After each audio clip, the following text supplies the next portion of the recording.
done correctly, is much more accountable, much more specific, and you know what, hopefully you get what you pay for. The sample funding mechanism I want to throw out there is the overall tier is the 1% sales tax where everyone's contributing. Everyone. Full-time residents, part-time residents, visitors, tourists, everyone. The beach fund would be 3 tiers. Now again, this is just based on what other communities have done.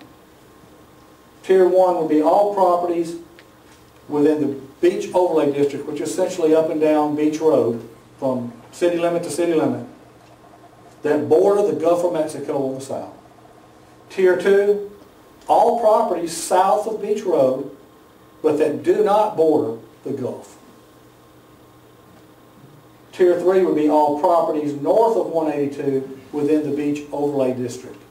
The reasoning for the north side is that surge, that beach renourishment program reduces the surge that washes out the road and moves across the road, mostly on the two end areas of our community where it's really, really flat. Now, I have had folks on the north side that doesn't believe that's fair. And, again, I don't know how to fix that problem.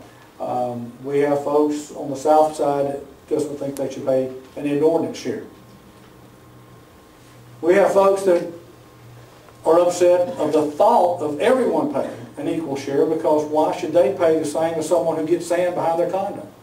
So again, I go back to fairness perspective is very, very difficult to assess and to reconcile.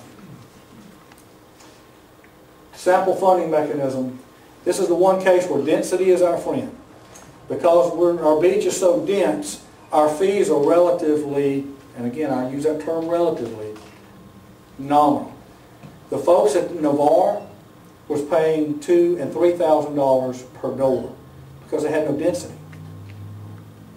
Tier 1 is Gulf Front, would be $12 a month or $144 a year. Tier 2, $8 a month. Tier 3, which would be across the street, would be $75 a month. Targeting $1 million per year. All of that would be funded at the end of the 5 years. The 5-year trigger is when the 1-cent sales tax expires. When it expires by resolution, we can reevaluate. Do we reinstitute that? Those bonds will be paid off. Take that money and move it to the fund and reduce the fees. Do we eliminate the sales tax because that's better for the overall business community and hopefully will generate a greater revenue stream and leave the fees in place, or any combination of the above?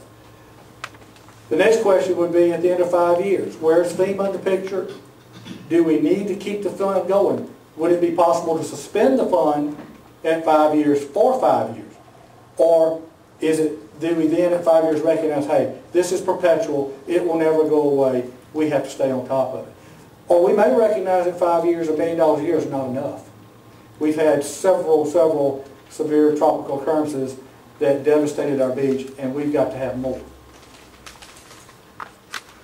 Recent beach fund projects that the consultant that we're talking with have dealt with has been Destin in Okaloosa County, Navarre Beach, Ball Head Island in North Carolina, Amelia Island in Florida. And all of these have tiered systems as I've been speaking about. Time frame, 4 to 6 weeks to get a consultant, 2 to 3 months for the mobilized to begin work. Consultant report, maybe 5 to 8 months with his recommendations. An ordinance draft and legal research would take 2 to 3 months. So we're looking at January 1st of 2011 as a possible implementation.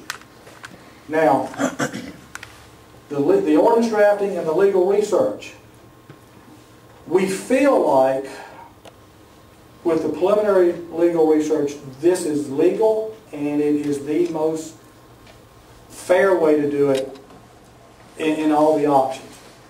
However, if we get into this and see that, well, this may not fly in Alabama, then we're going to pull back and go another direction, because there is that possibility. So, but we feel like through the preliminary research, we can go this route. Proposed solution is the beach fund. Inexpensive form of insurance to protect your property. I know you may not, some of you may not want to hear this, but I put myself in your shoes. I own a condo on the beach, and for $150 a year, I know I don't have to worry about beach erosion or losing my beach. I don't have to worry about a Dolphin Island.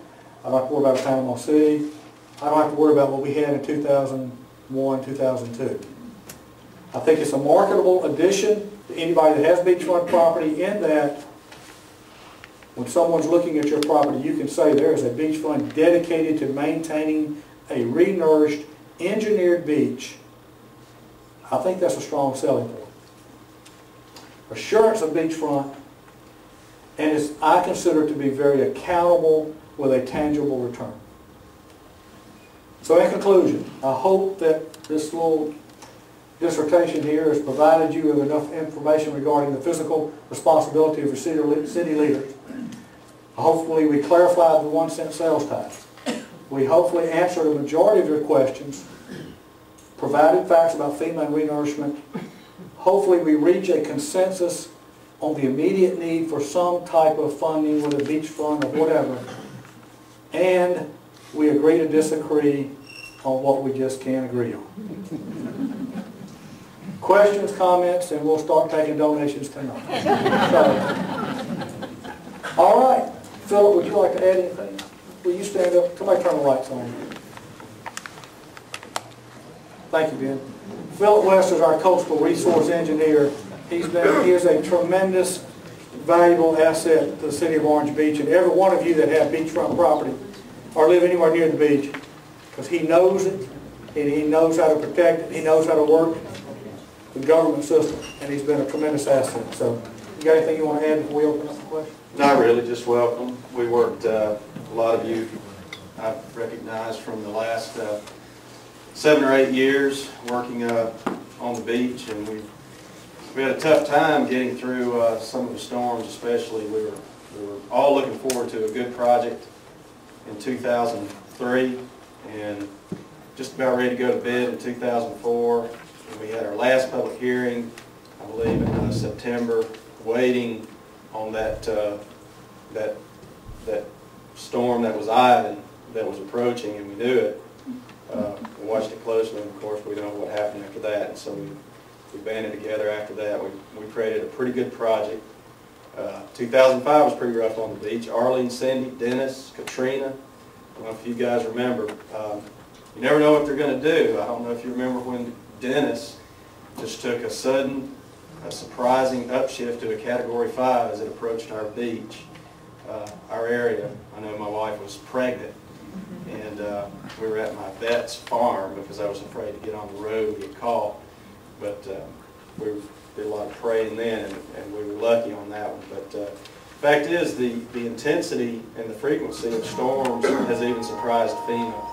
So we're caught in this situation. We've had 3 declared events in the last 2 years: Gustav, Ike, and Ida, largely because of the cost to repair the damage to the beaches, which FEMA does require if we're to maintain the engineered status, which is key to getting that cost share from FEMA after these declared events. So we're trying our best to keep it, maintain beach by their standards, by their definition, and that's part of what we're trying to tell you about tonight. So again, I'm Philip West, Coastal Resources Manager, and you all know where to find me.